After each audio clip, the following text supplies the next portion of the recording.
You never know what awaits behind an unknown door. Valuable memories, or a lie, everything he had, it disappeared in an instant. But when he was completely desperate, life gave him a second chance. And the new reality became a second life for him. And there was no point in arguing with it. After all, its existence depended on it. The world he lived in has come to an end. Terrible diseases and viruses that humans have never encountered before. The new reality will want to destroy him. But what can he do? What will he do with the dangerous creatures that lived in the new world? Will he escape, or will he learn their secret? Sects, strange religions, all of this was waiting for him. He's a doctor, and his only faith is his scalpel. Although in such a place, believing in anything was stupid and made no sense. How will he meet this crazy world? We will find out soon enough. Someone was knocking on the door of the apartment. Conversations were heard. And a little boy was telling his parents that he would become a doctor when he grew up. They asked him about it. Then the boy came to the door and asked if it was his parents. But there were two men with dark glasses, and they greeted a boy named Dong-gu.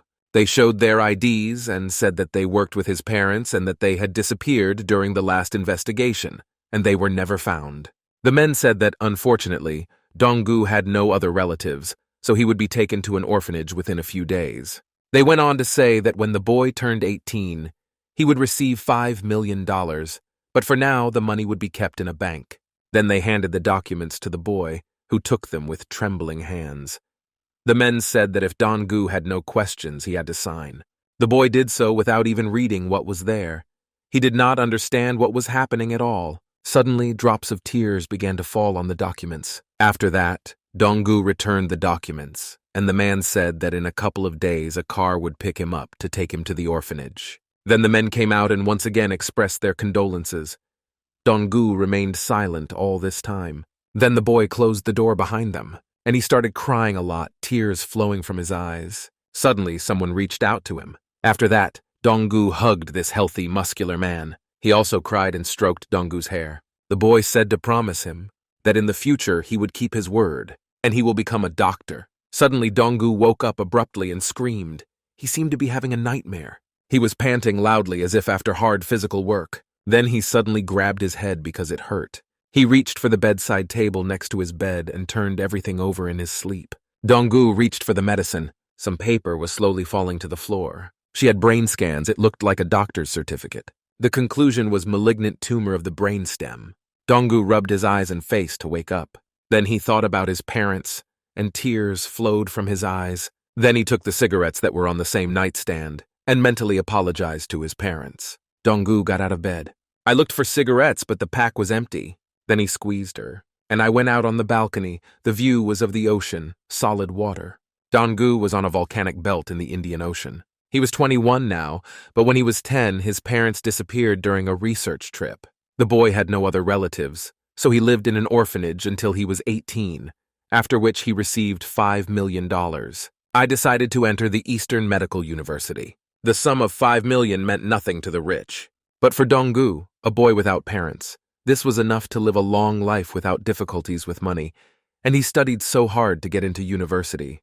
When Dong-gu gave his speech at the ceremony, he was considered the best, the richest, and the smartest, the one whom God had spared. He said in a speech that there was only one patient in the world, and this is poverty. All this had a strong influence on Dong-gu. He gave up on his main desire and began to live in luxury, wasting his life. Dong-gu hardly ever went to class. He was considered a rising star in high school, but in college he became the son of a wealthy woman of easy virtue. But 6 months ago, Dong-gu was diagnosed with a brain tumor. He visited a bunch of doctors, but they all told him that Dong-gu had 9 months to live. So he gave up, stopped trying to find treatment, and his life began to come to an end. The son of a rich woman of easy virtue died, and the real Dong-gu returned to reality. In the summer, he invested most of the money in the orphanage that raised him and on a trip to the volcanic belt on a cruise ship. Because in this place, a tragedy happened that changed his life completely. It was here that Dong-gu's parents disappeared. A woman in uniform approached him and addressed him as a master, saying that the submarine was ready. Dong-gu replied that he was ready too, and was told not to forget to take a jacket because it was cold in the submarine. They also added that the captain had something to say. Dong-gu invested most of his money in the trip. That's why everyone treated him like a king. But there were many more rich people on this ship. They did not understand who Donggu was, who had such an attitude. Everyone greeted him and addressed him as a master. The captain told Donggu that he knew the trip was booked individually, but some people really wanted to go with him. The captain whispered in his ear so that the owner would understand, because these people should not be rude. The woman was outraged that it had taken so long, adding that they had paid more than they had promised the captain, and that meant the sub was theirs. Donggu said that there was plenty of room inside and they could join if they wanted to, but if not, they had to look for another sub. They were outraged by this answer and started shouting. The guy with the dreadlocks, Jerry, told Michelle to relax. They'll save some money. Donggu agreed and said to hurry. Michelle started yelling at Jerry that he had promised that everything would be secret. Donggu would never have given up this dive. After all, it was in this place that his parents disappeared. At the end of his life, he wanted to find out what had happened. The submarine was descending lower and lower when suddenly one of the passengers loudly greeted his viewers on the broadcast. It was Jerry, telling us what they were doing, and his friend behind him, Derek, asked him if he was sure no one else knew about the operation. Jerry told him not to worry because even if someone knew, they were alone at the moment. Michelle replied that she had some doubts about this. Jerry got annoyed and said that they had all heard the guy and he was definitely telling the truth. Besides, the area was too big to find them. After that, Jerry was outraged that there was a dirty window in his seat, so he wanted to move. Michelle told him to be careful. The captain asked Jerry to sit back down and fasten his seatbelt. Because there is a lot of shaking underwater, it is dangerous. And the guy moved closer to Donggu and continued to loudly record his broadcast. Donggu didn't pay any attention to him and only thought about whether he could find any wreckage. Suddenly, he noticed something at the bottom. It was something of an obelisk. Donggu could not believe that it was at a depth of 1,500 meters. And then he noticed that there was something written on the obelisk. Suddenly, the obelisk started to turn red. It seemed like it was lava, underwater. After that, lava began to pour out of the obelisk very rapidly. Donggu grabbed his head and screamed. It hurt very badly. Then he closed his eyes. And when I opened my eyes, I couldn't believe what was happening. It's all bullshit. And Donggu was there. He could not understand what was happening. Suddenly, the captain shouted for everyone to fasten their seatbelts. After all, they were all caught in a water vortex. Donggu held his head with his hands and eyes closed. The sub began to rock violently, and it collided with the vortex with a strong impact. The passengers inside were also shaken violently. Then another submarine attack. The passengers flew off in the other direction, and Jerry never fastened his seatbelt. Michelle screamed it. The guy fell from his seat. Donggu was not with them at all, as if in a parallel reality. The obelisk began to unite, and the guy felt that his headache went away. He did not understand what was happening. Donggu realized that this was the obelisk he had seen underwater. The thing said that it had established contact with the owner. After that, the obelisk was scanned and all the information about Donggu was written on it. Even general medical indicators. After that, the obelisk gave out all the information about Donggu's disease, a fatal anomaly, and the owner is likely to die in 60 days. The guy was upset because she made him have too little time. After that, the obelisk said that the task list had been updated and the owner could receive rewards for completing missions. All tasks were divided into 3 levels: medium, high, and nightmarish. The owner could choose the level. Donggu did not understand what was happening at all. Obelisk went on to say that only one quest was allowed to be selected, and after it was completed or expired, the list of tasks was updated the next day at 0 hours. After that, the tasks were shown. The middle level, to help an emergency patient during the day. The reward, a special medicine for a tumor that prolonged the owner's life by 5 days. The highest level, opened 3 human bodies within 3 days. Reward, a Karapo knife. Donggu realized that if he performed these tasks, he would be able to survive. The nightmarish task was to open the body of a ghoul, and the reward was unknown. He thought it was definitely nonsense, because he had nowhere to find a gull. Then the obelisk asked Donggu to get his starter kit, which can only be taken once. Suddenly the obelisk began to glow strongly and strangely. It was like something was coming out of him. Suddenly, a strange monster came out of it, and the obelisk said that to take it away you had to touch it. Donggu didn't like the idea, because the thing was alive. His hand trembled, but he had no choice. The monster immediately stirred and headed for Donggu's hand. Then it grabbed her and tried to eat her. Donggu screamed. He felt that there was something strange with his hand. When he snatched it out of the monster's mouth, his hand was covered in burns, as if the skin was being eaten away. The pain was getting worse. My arm was just melting. Steam was coming out of it, and Donggu screamed. After that, the guy lost consciousness and fell to the floor. Suddenly, the monster woke him up by patting his cheek with a tentacle. Donggu jumped up sharply and pulled away from the monster. His hands felt like they were burning with fire, and he was in severe pain. The obelisk reported cold palms. Rarity was 1 star, and the possible level was 3rd level 1. Cold palms. This skill has always helped doctors keep their hands calm during treatment and operations. Donggu was furious. He did not understand what this system meant, and whether it could be connected to the disappearance of his parents. Suddenly, the obelisk began to repeat the question of whether the boy was ready to choose a mission. Donggu shouted that he wanted to know the truth and asked to see the list of tasks. The system fulfilled his request, but Donggu didn't understand whether it was even possible to do it. He asked if he could select the task later. Obelisk replied that if he wanted to complete the task later, he had to use the system inside his mind. Suddenly, Donggu felt as if his head was being burst from the inside and was about to explode. It started to hurt so much. After that, Donggu returned to reality. Michelle yelled at him to beware and catch him. At that moment, Jerry was flying straight into Donggu. He hit the seat hard. Then it flipped over again and flew on. Suddenly, Donggu reached out to grab Jerry's hand, and it started burning like it did then. He grabbed Jerry by the collar. After that, I tried with all my might to draw him to me, and he did it. Donggu hugged Jerry tightly and held him close. The captain shouted to everyone to get ready and hold on tight. Michelle looked out the window and told everyone to see what it was. Donggu also took a look, and at that moment his expression changed dramatically. Because he saw that the fish were freaking out. Everything seemed to be on fire with red fire. Derek grabbed his head and shouted that it was supposed to be completely different. But in the meantime, the submarine seemed to have escaped from the whirlpool. It rose much higher. The captain breathed a sigh of relief and said that the danger was over. Jerry told Donggu that he had a great grip, thanked him for his help. Suddenly he fell to the floor, clutching his bleeding arm. Donggu noticed it right away. Blood flowed down the ground like a river. His friends flocked to Jerry's side. Donggu asked him how he felt, whether he was nauseous or dizzy. But Jerry was fine, only his arm hurt like hell. The blood did not stop flowing. The captain suggested that Mr. Gu wait until they got to the surface, where a doctor would help him. But Donggu shouted that he was a student at the Eastern University of Medicine and ordered him to bring a first aid kit. Capitan agreed. Donggu tried to calm Jerry down, saying that nothing was in danger except his arm. Suddenly, Donggu realized that it was his mid-level task to provide emergency assistance during the day. He closed his eyes and sank into his subconscious. He contacted the system, and it offered to complete or reject the task.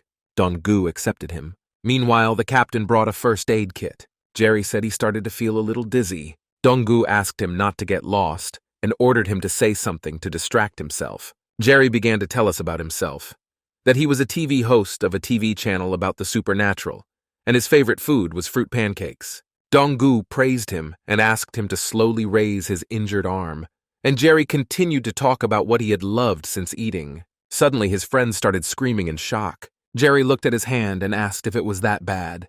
Donggu shouted at him not to look and continued talking. But Jerry's hand looked really terrible. Donggu found out that the wounded man had an open fracture of the forearm and could only provide first aid. He told Jerry that he had to stop the bleeding first. It would hurt a little, but Donggu asked him to be patient. Jerry agreed.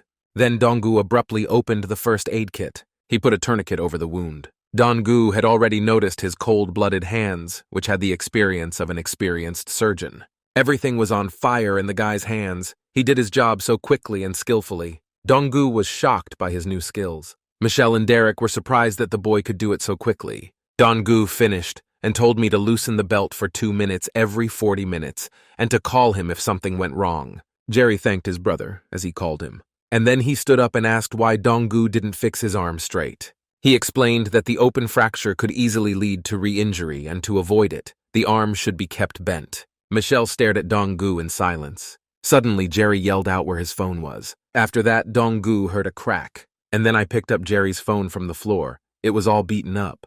Michelle abruptly and rudely snatched it from Donggu's hands. Then she yelled at him, asking if Donggu was blind and why he didn't look at his feet. Jerry was also upset. saying it couldn't have happened. He almost gave his life for the photo. Donggu ignored these words.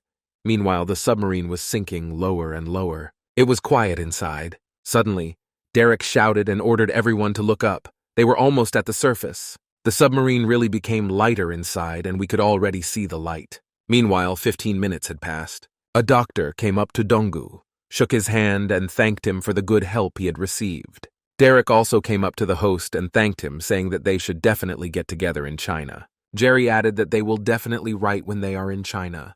Donggu agreed. Meanwhile, the airplane's propeller began to hum. Jerry and his friends were on their way to surgery. Donggu went on with his business. Michelle held her gaze on him. Donggu went upstairs to his room. But at the door, he heard a strange notification sound. The system notified him that the task was successfully completed, and it gave a reward in the form of medicine. Donggu felt something in his pocket. There was a medicine for a malignant tumor that prolonged life by 5 days. Meanwhile, Donggu was already lying in his bed, and night had fallen. He held the medicine in his hands and doubted whether it could really help. Donggu turned them in his hands, carefully examining them. He noticed a strange drawing on the back of the blister. He searched the entire internet, but never found the meaning of these inscriptions. And this strange drawing, it probably didn't exist in reality at all. Suddenly, Donggu felt a sharp and intense pain. The system notified me of a new normal task, to puncture the tire 1,000 times. Donggu thought that he would not have time to complete the medium and crazy tasks. Then the guy grabbed the phone lying on the table. I ordered a jug and a needle from the hospital. He performed this task for 2 hours in a row. On the last one, the system gave me that notification again, and she reported the task completed. Donggu improved his level of cold-bloodedness. After that, a reward appeared in his pocket. Now he had another 5 days' worth of tumor medication. Donggu decided to take one. But then something stopped him. He got out of bed. He went out on the balcony, thinking it was too risky to take unknown medications. Donggu felt that this system was like a demon, tempting him with unbelievable things every time. He decided to make a few calls. Donggu called his friend Kai and asked for help. Meanwhile, 3 days have passed since that conversation, and the guy was in the city of Dongzhou. Suddenly, someone called Donggu. It was a breathless Jixuan Kai. Donggu asked his friend if he had done everything he was asked to do. Kai fulfilled the request, but there was one thing.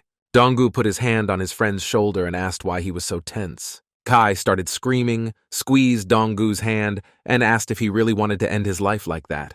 Meanwhile, the events moved indoors. In room 3, Kai said that during Donggu's absence, various rumors were spread about him, that he had spent all his money on gambling and therefore committed suicide. And then he said that he had no idea what else Donggu was doing. The friend replied that they were medical students and should have thought more positively. Kai ordered him to tell him why he needed help after 3 months of absence. Donggu asked if his friend would believe that he had met a doctor and he had given him an unusual medicine that needed to be tested. Kai continued that Donggu was going to take a retake. They were all in shock. It was not like wanting to kill someone. Then he opened a box of test tubes and said that these were cells of a malignant brainstem tumor, and he grew them into a suspension. Donggu praised his friend. He had grown a lot in these 3 months. Kai replied that it was all about the Pioneer Cup. They couldn't relax during the vacation. Donggu realized that it was a national competition among medical students and joked that it made Kai gray. The friend got angry and replied that if he hadn't attached importance to the cup, he wouldn't have been able to grow the cells so quickly. Donggu asked if the contest was somehow related to malignant tumors and asked to take him with him. Kai asked if his friend was sure he wanted to go through. Meanwhile, the events moved to room 24. It included Sai and Donggu. The other students were shocked that he wasn't dead and started whispering. Donggu greeted his classmates and the headmaster, but there was no particular reaction from her. She turned around and just kept talking about some kind of experiment, as if she didn't notice Donggu. Then the guy began to strangle his friend, saying that he knew Donggu had previously hit on Wang Zhongxiang, the headman. Kai could barely explain that he had asked him to, but the headman turned to Kai and asked why he was so slow. This saved him from Donggu, and Kai asked the headman to allow his friend to study with them to prepare for the exams. Wang Zhongxiang only rudely ordered him not to interfere. Donggu agreed.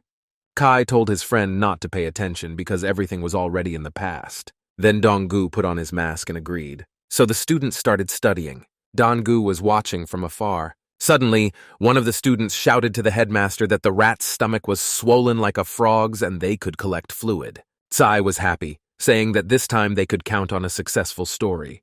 And the students began to conduct experiments. The starosta said they had to collect the fluid because the tumor cells had started to grow. Dong-gu asked Kai what questions about tumors they had researched. My friend explained that their topic was photodynamic therapy of tumors. The imported photo initiator is too expensive to save money, so the starosta suggested growing the cells themselves. Dong-gu whispered how the research topic could help him with the growth of his tumor cells. Tsai began to explain, but he was interrupted by the angry starosta who said that if they wanted to talk, they had to leave. The guys immediately began to apologize and stop talking. There was silence and the starosta set to work. She inserted a needle into the mouse's abdomen, and Dong-gu suddenly felt a sharp pain. He screamed loudly and grabbed his head. After that, he suddenly felt very sick. Everything swam and darkened before his eyes. Dong-gu fell to the floor and started screaming. He tried to open his eyes. Suddenly his expression changed dramatically. After all, he saw terrible things in front of him. Everything looked like after his apocalypse, and there was no one but Dong-gu. He did not realize where he was and with whom. Dong-gu grabbed his head and screamed because he saw something. There was a bloody message on the wall, similar to the one on the medicine. Then a notification from the system went out, and Dong-gu changed dramatically as if someone else had moved into him, and he began to read these inscriptions. They said that the fruit of darkness grows in the abyss. A dead worm will soon appear in this world. After that, Dong-gu came to and asked himself how he could have read these inscriptions. The inscriptions began to flow down. They had some kind of worms on them, and everything looked so disgusting. Dong-gu immediately put his hand over his mouth because he started to vomit. Then he looked down and realized that these strange creatures were alive and crawling right toward him. One of them started screaming. He was very scared and did not know what to do or where to go. Dong-gu covered himself with his hands, but the monsters surrounded him. After that, someone called his name and the boy opened his eyes. Dong-gu saw Kai in front of him shouting at his friend and asking him to wake up. He was behaving very strangely and spinning all the time, and Tsai tried to calm him down. Dong-gu grabbed the shelf on top with his hand. Then she fell down loudly, but Tsai pulled his friend away. Dong-gu was then put in a chair when he calmed down a bit. Frightened medical students stood in front of him. Dong-gu apologized, saying that he was fine, but he could not believe that it was all just a hallucination. The starosta came closer and wanted to say something. Suddenly, someone shouted for Dong-gu to get out of the office. That was Teacher Guru. He stood in the doorway and asked why Dong-gu had come here.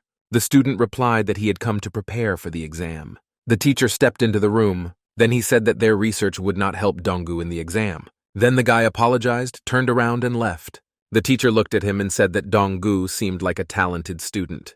The guy stopped when he heard his name. And then He added that Dong-gu was a fool and said that they were all smarter than that. Dong-gu abruptly ran out of the office, uncomfortable with what he was hearing. Teacher Gu told the students that he had just learned that the health department was interested in their experiments. That's why they couldn't disgrace themselves. The teacher believed in them. So the students continued to study. The starosta approached Tsai and asked what had happened to him, but his friend replied that he did not understand either. Wang Zhuangxiang told him to keep an eye on Dong-gu so that he wouldn't overexert himself. Then neighbor Kai asked what kind of relationship Gu and Dong-gu had, because it seemed to be very bad. The friend replied that at first they were friends. The teacher praised him, but then Dong-gu failed the exam and was almost expelled. Kai said that Dong-gu actually respected Teacher Gu, but was interrupted by a hand on his shoulder.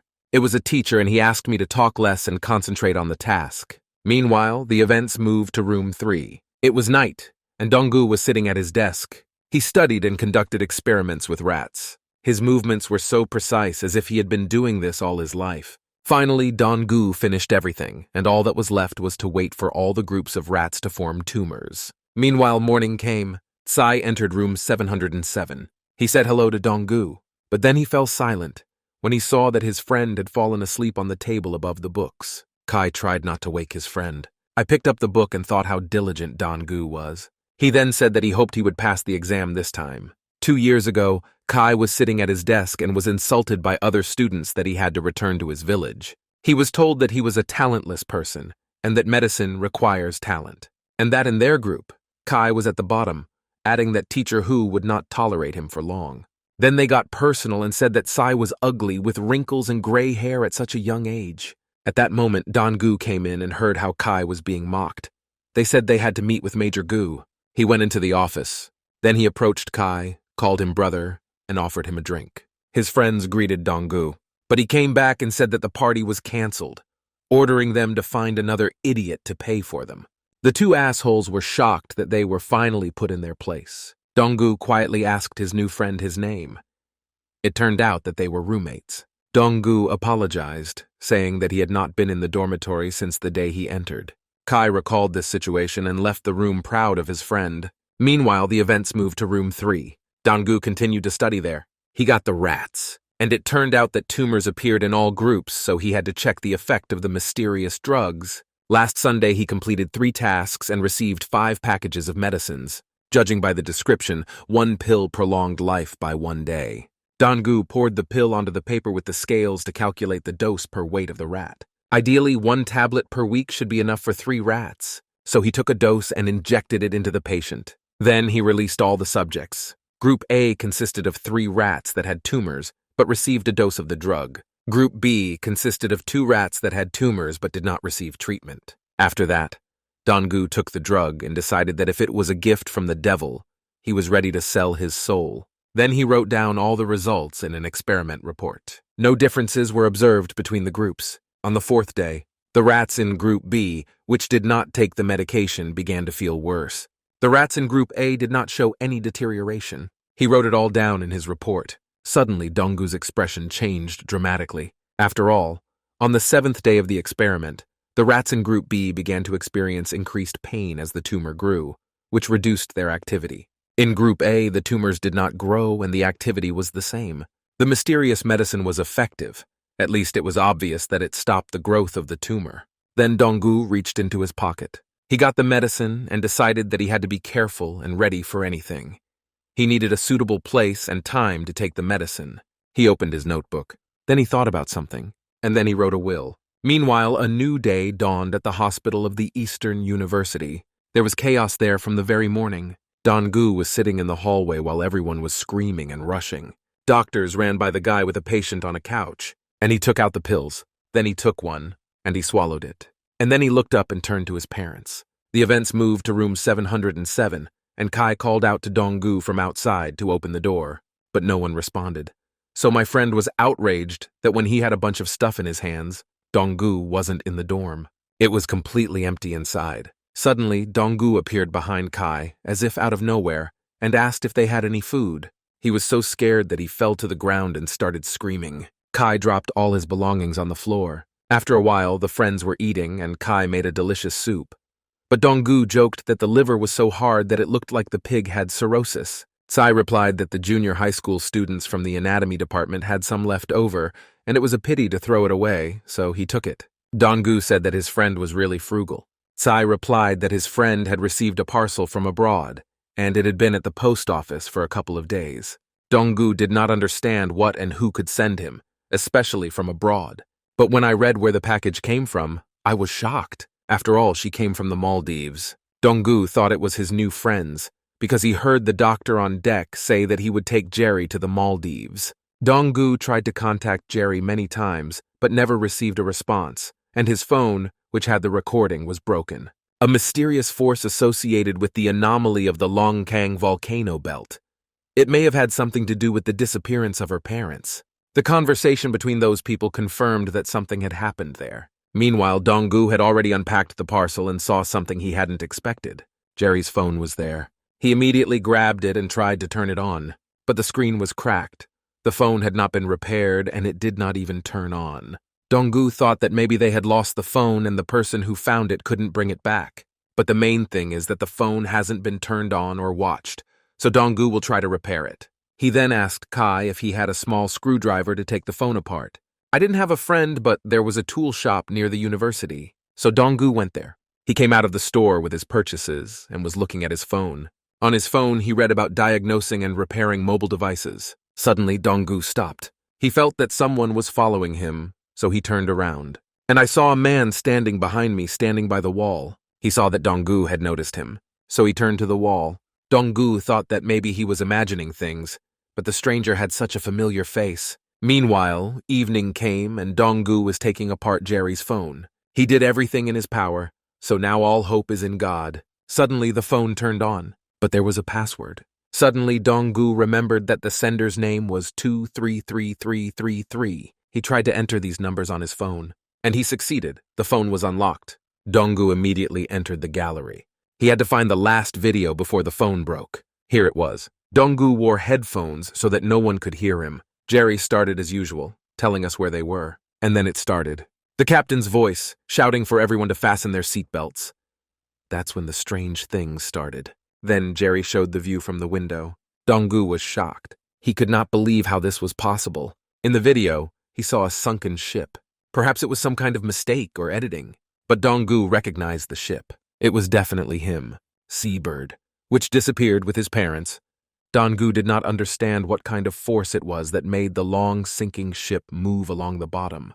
He continued to watch the video, and I realized that it was during that time, how Dong-gu got into the system. He heard some whispers, too loud for him to hear. Lin Xiaotong warned him so that he could hear Jerry's scream, and at this point the video ended. But Dong-gu wanted to hear what he had to say. He turned the sound up to maximum, and he listened carefully. Dong-gu said the same thing then as he did during the rat experiment. About the worms of death, they will come with heaven and earth. The guy got angry when he heard this and threw the phone. Suddenly Dong-gu stopped. He realized something. He remembered those words. The fruit of darkness sprouts from ancient eternity, and the worms of death will come with heaven and earth. The same words from the strange inscriptions on the wall in the laboratory. It was all connected. Meanwhile, night fell. Dong-gu carefully got out of bed so as not to wake up Kai. Then he went to the window to smoke a cigarette. He looked up at the sky and remembered his parents. Dong-gu realized that he still knew nothing about what they were doing. They were always going somewhere and saying that they had meetings, and that Dong-gu was bound to become a good doctor. The company where her parents worked also soon closed when the Seabird disappeared. Dong-gu paid a lot of money to investigate this company but found nothing. Layson's research must have something to do with that power.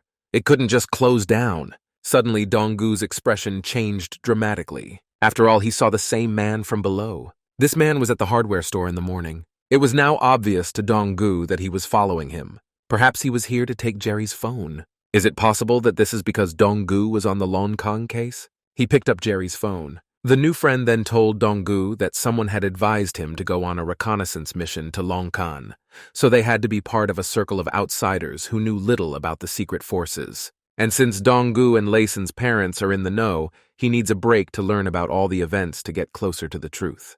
Meanwhile, morning came and Kai was asleep. Dong-gu was going to.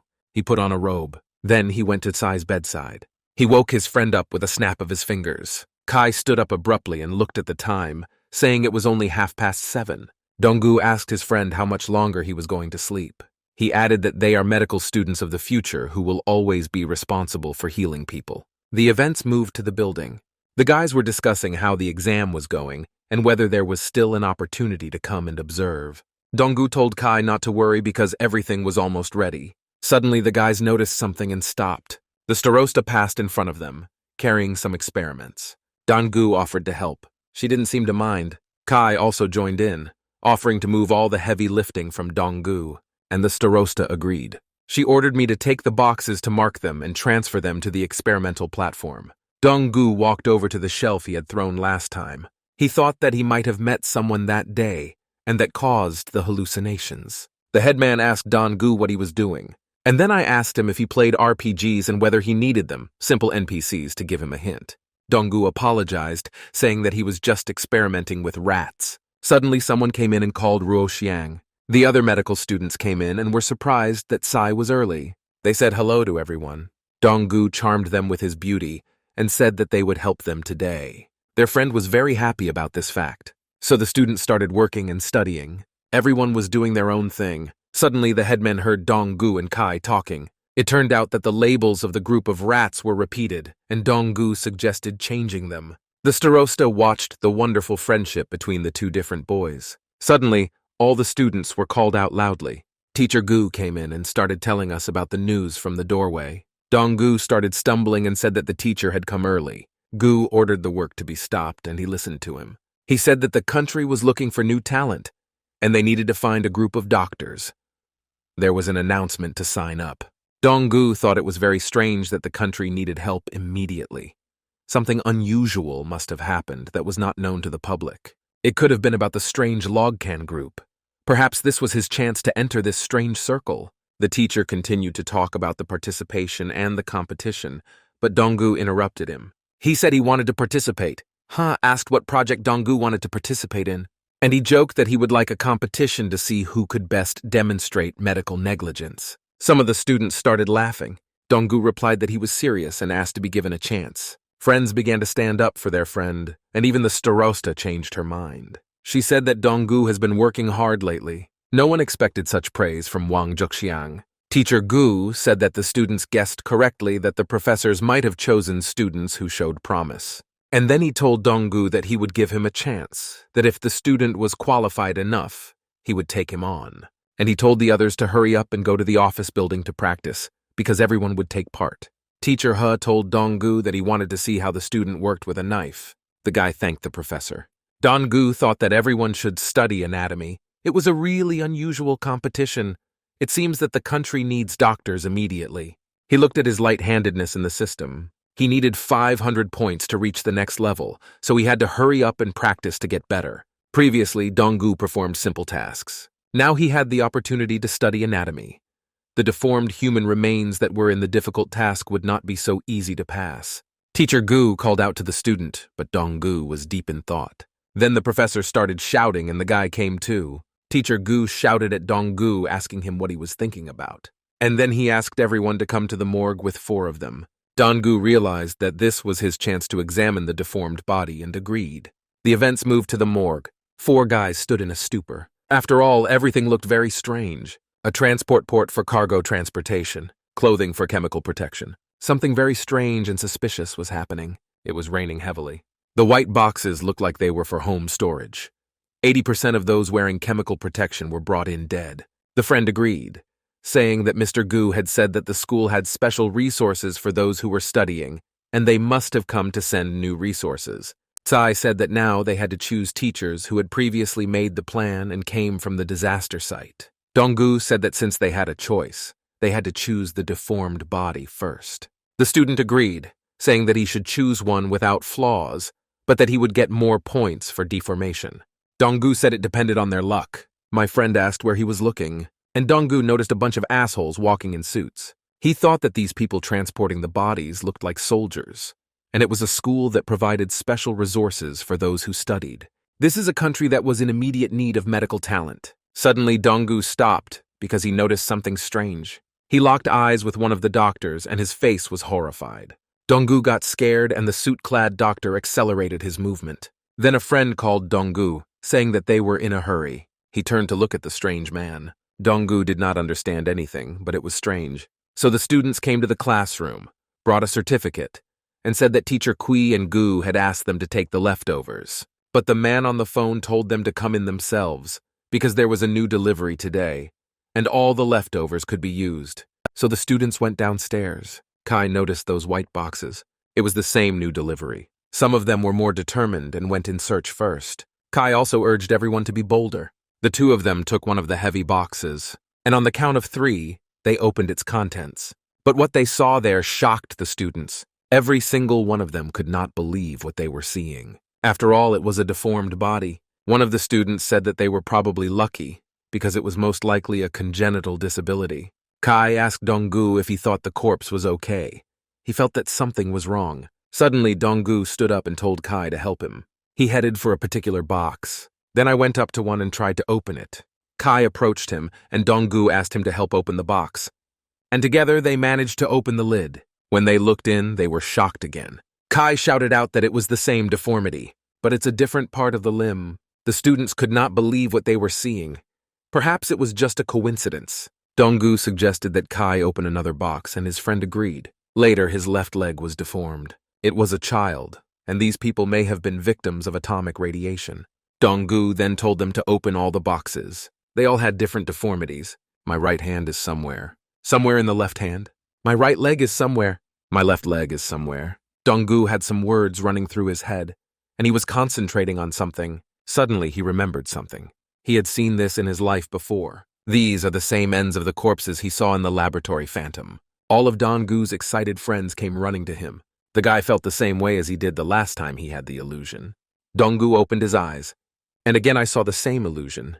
The bodies were nailed to the floor. They were floating in the solution on shackles. These were the same people from the white boxes. Suddenly, a deformed arm came out of the liquid, and she headed straight for Dong-gu. Suddenly, he heard someone calling him. It was Kai, and he approached his friend and asked if he was okay. The rest of the students also came running, and Julian asked if they needed to call an ambulance. Dong-gu stood up and gave up everything. Suddenly, someone ran in screaming. It was the man who asked why the students were shouting so much, but he fell silent when he saw what was happening. Now he was yelling for the students to open all the boxes. I was angry that they did it. I didn't even understand how they opened the lids. Then he ordered me to close everything back. But when I saw what was in those boxes, I fell silent in a stupor.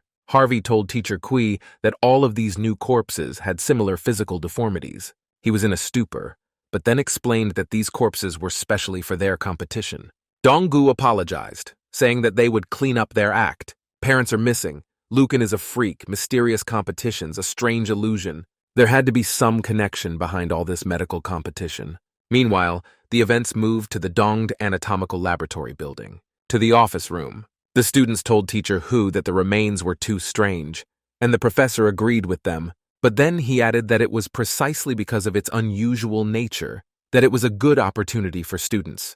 They had to take advantage of it. The students were silent, but everyone thought about this prospect. Guru Hu went on to say that as for the rest, he honestly had no idea whether it was a congenital or acquired deformity, so he suggested that we look at it ourselves and see. He told the students to feel free to say anything during the process, and he told them to start. The students were scared, saying it was hard to get started so easily. Teacher Hu was indignant and ordered Zhu Oxiang and Zhang Haoran to start first. Students had no right to refuse. They were worried that everything was so twisted that it was impossible to draw a straight line. But the guy had to act on his intuition, at least somehow. He made the first incision. Then he looked at the starosta standing next to him. She took out her scalpel, and she got to work. The cut was very easy for her. The starosta said that something was wrong because she could not feel the upper fascia, and after piercing the skin, the resistance of the knife quickly changed. Guru Gu told me to just use the standard depth and continue. The starosta obeyed and did so. Suddenly, blood began to flow from my arm like a river. Dong-gu yelled at her to be careful. Blood splashed directly on the starosta, but Wao Zhongxiang stood in a stupor.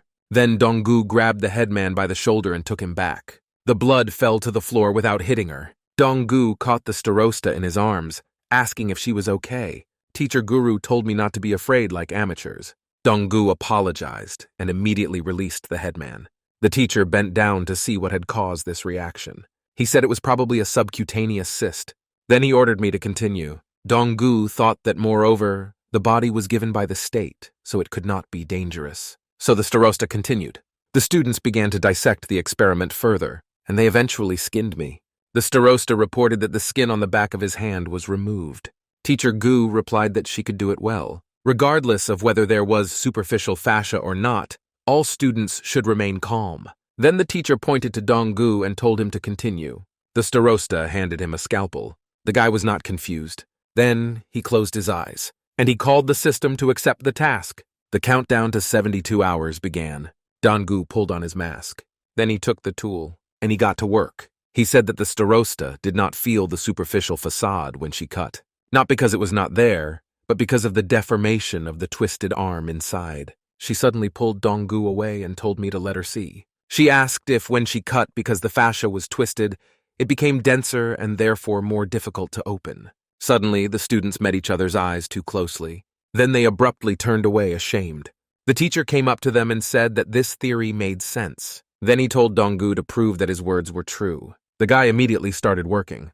He summoned a light hand, his skill, and the work just boiled in his hands. Dong-gu did everything so skillfully, and quite quickly, without any extra words or worries.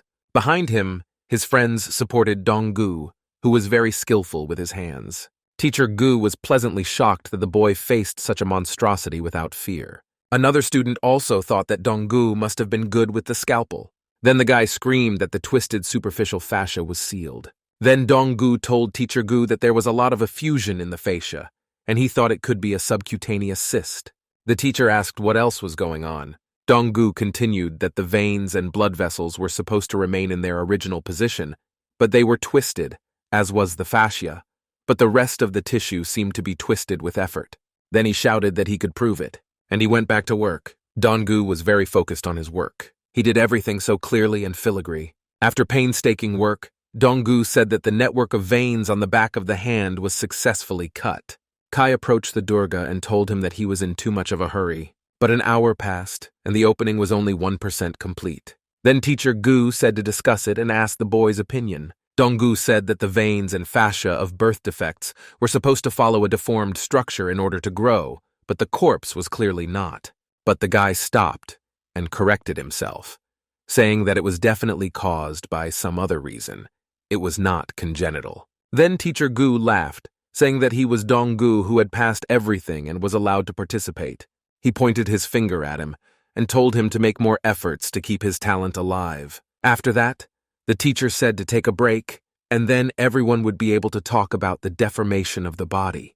Dong-gu turned to the professor and apologized for interrupting, and then he asked me to continue the opening. Dong-gu said he was planning to spend the night in this place for the next few days and asked to be allowed to practice. Then teacher Gu asked who else wanted to be with Dong-gu. Suddenly the starosta called out. Then Kai also volunteered with them. After that, teacher Gu said that surgery for more than 9 hours was a common thing, so he asked me to use the opportunity to develop endurance. Dong-gu bowed and thanked the teacher. When the others left, the students began to open the case. Teacher Hu watched silently behind. The time passed quickly. The students were always discussing something. Meanwhile, the mission was already 10% complete, and Dong-gu was already very tired. After 3 hours of opening, the scale increased by only 4%, which may have been due to the increased complexity, as time was short. Dong-gu turned to his friends and asked if everything was okay for them to continue. Kai told his friend to take a break because he couldn't hold on any longer. The headman said that everything was fine, and Dong-gu could continue if he wanted to. Suddenly, someone came in and asked indignantly why the 3 of them were still operating. It was other students who asked why they couldn't take a break. Kai asked Yuhan if he had eaten and if the cafeteria was still open. But her classmate replied that they had brought food and the 3 of them should eat, and they would continue. Kai turned to Dong-gu. My friend agreed to eat and then continue. 3 of them left the office, and they were shocked by what they saw in the corridor. There were many students on the floor, near the walls. They were all participating in a medical competition. Tsai said it was very rare to see so many people there. The headman said that Dong-gu should not have expected to be the only one to participate. After that, she left and said she would meet them later in the dormitory. Dong-gu gave her a silent look. And then he suggested that Kai have a meal here, and then they could watch the autopsy of Yuhan and his group. 30 minutes passed. The students had eaten and could now leave. Suddenly they heard someone talking as if some kind of pandemic had begun. The 2 boys discussed that the bodies might have been mutilated as a result of some kind of pandemic. Another hypothesized that it could have been caused by some secret experiments. Then Dong-gu told his friend Kai that they had to hurry. So the students went back to the opening. The mission was already 20% complete, later by 40%. After that, it was 60%, and then Professor Gu joined. Then the students decided to rest for a while, but Dong-gu stayed awake and continued to study. Later, he continued to uncover more, and the mission was already 80% complete. On the morning of the 3rd day, there were only 14 minutes left. It seemed that the work was about to be completed. Only a few final details remain. Finally, Dong-gu underwent a complete liver resection, and the mission was 100% fulfilled. Dong-gu handed over Kai's liver. The system reported that the mission was completed and gave a reward. Dong-gu was proud of himself that he had finally done it. Suddenly, his head started to hurt badly. He grabbed it and fell backwards, leaning on the table. The worried headman ran up to Dong-gu, but the boy said he was just tired. Then the boy told the teacher that he wanted to go back to the dormitory and rest. Otherwise, he would be operated on tomorrow. Teacher Gu told Dong-gu to leave quickly. So the guy finally went outside after 3 days. I saw the sun and it seemed to be shining more than usual. Suddenly, Dong-gu remembered the mission award. He decided that he wanted to get it as soon as possible. So the events moved to the university's men's dormitory. To room 707, the guy evoked the skill of a light hand. Dong-gu felt every nerve in his arm and is now able to make more precise and subtle movements. He didn't know how far away the 3rd level would be, and by then, he might be the man with the strongest fingers in the world. Then Donggu closed his eyes and called the system. As a reward, he was given one structured card. To get it, Donggu had to press a button. He looked at the system, opened his eyes, and he pressed the button. Suddenly, something rather strange began to happen. His head hurt again, and Donggu was angry that the system didn't have a gentler reminder. Suddenly, the guy opened his eyes and forgot about all the troubles. After all, he was facing the same secret space he had entered the last time. Suddenly, this sign on top of the building lit up. Then he showed me a piece of a map.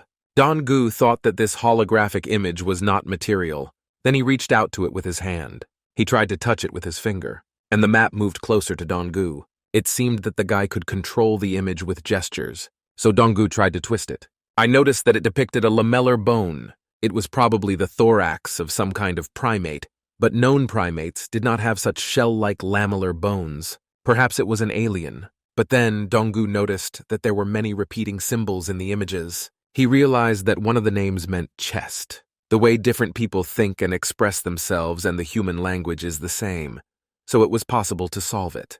Donggu looked at the image carefully. He read about the chest, and then about the muscles.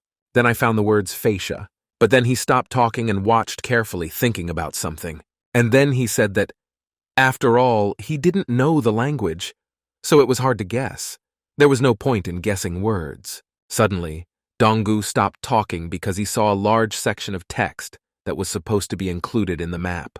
Then he saw another piece, and I didn't understand why the phrase was repeated 4 times. The handwriting was shabby and trembling, and Donggu could sense the bewilderment, indecision, and panic of the person who wrote the notes. Suddenly, Donggu found himself in another, more eerie place. There was a tree in front of him. The guy's face changed dramatically. He noticed a child in the tree. Donggu took a step toward the tree when he suddenly bumped into something. His expression changed again. Down below, he saw a pile of corpses that were also deformed, which was surprising. Suddenly, that child began to fall from the tree. Donggu ran to rescue her and catch her, but he did not have time, and the child fell right in front of him. By covering Donggu himself in blood, he looked down to see what it was. But Donggu could not believe his eyes. After all, that child was him. Donggu shouted sharply and slammed his hands on the table. But I found myself in my dorm room. It turned out that it was all just a dream. Suddenly, Donggu heard some sounds behind him. It was a frightened Kai who was frightened by Donggu when he came in. The friend apologized, saying that he had fallen asleep on the table and made a big mess. After a while, the boys were eating. Kai said that when Donggu left, the first group was given a corpse of a woman by Wanqi's teachers. Her arms and legs were deformed, but her skin was beautiful, like in a moisturizer commercial. Donggu asked Kai if he even understood what he was talking about. The friend panicked, shouting that he was just observing from a medical point of view. Suddenly, Donggu realized that he had seen that banyan tree in an advertisement. He reached into his pocket for his phone. I opened a search engine there. Donggu wanted to find the banyan tree he saw in his dream. This tree has existed for 1,000 years in the village of Huron, Dongzhou. But the tree from his dream had no leaves, even though it looked very similar to the one in the photo. The article referred to a plan to develop a cultural tourism zone in the village of Huron. He opened the link and his expression changed dramatically. It showed a girl interviewing a man.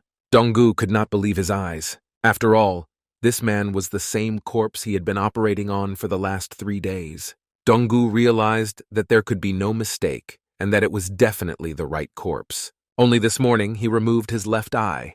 Donggu's shock knew no bounds. It turned out that the body was once the head of the village of Hurong.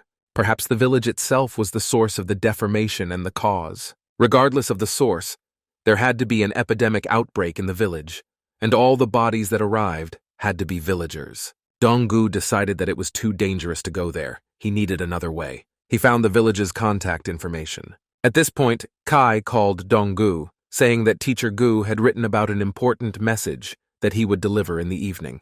Meanwhile, the events moved to a city outside the university campus. There, Donggu was buying something in a store and asked if he could use it without registering. The seller gave him a SIM card and told him not to worry and just throw it away after using it. Donggu went away to a quiet place. To take a SIM card and insert it into your phone. He took a piece of paper. Then he made a call. There were so many screams next to him. 2 boys were playing with water pistols and making a lot of noise, and then they ran away somewhere. No one seems to have answered Donggu. Suddenly, he saw that they had picked up the phone after all.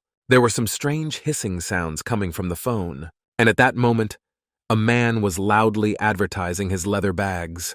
It was so loud that Donggu could not hear anything. He decided to leave this place. I was separated from the noise of the city. Donggu looked around and decided that he could hear everything here. And indeed, someone used the phone to ask for help in a hoarse and weak voice. Donggu was frightened and checked to see if the person was really telling him this. It sounded like he was squeezing words out of himself. Donggu decided to look into it. The opponent spoke in short words that he was not dead, that he was not them about the creature in the tree, and asked to be released and saved. Donggu was shocked that his interlocutor was still conscious. He tried to talk to him, but the interlocutor said in a shout that the creature in the tree was not. And then the connection was cut off. Donggu apologized and said he would try to save him. He got angry and thought he had to get to this village as soon as possible. Suddenly, someone called out to Donggu. He turned around and saw a man wearing black glasses. This is the same man who was persecuting him. He took off his glasses and ordered me to give him all his belongings, and then everything would be fine. Donggu disobeyed and asked if they knew each other, and that he did not understand what the stranger was talking about. The man said not to worry, and that he was just a simple employee and wanted to kindly assure Donggu to cooperate. He added that the guy was smart enough, and these documents were just a pile of garbage for him, so why not give them away? But Donggu didn't understand what kind of document they were talking about. The man reiterated that he was just doing his job, so he got in touch with Donggu. But there were others. He said his parents were great people, but they took something they shouldn't have. Donggu shouted. He was very angry. He said that the man was from Laishen, and he had long suspected that his parents' accident was not an accident. The man replied that Donggu had spoken as if the company had killed his parents, but that was not the case. The guy was furious. He took out his phone and started filming, telling the man not to think he could do anything with his power. Donggu will find ways to bring them to justice. Suddenly, an angry woman came out of the door and yelled at the boys. She told the boys not to shout at her door. The man told Donggu that the next time he found him, he hoped the boy would realize everything on his own. Donggu decided that when his parents disappeared, Laishen sent someone to follow him. Laishen knew everything about him very well. But why didn't Donggu know what document was being discussed and why they were looking for it? Donggu couldn't tell them that he had come into contact with a mysterious anomalous force, too easy a way to play dumb and not be suspicious. He remembered his parents, whether they had really left and what document they were looking for.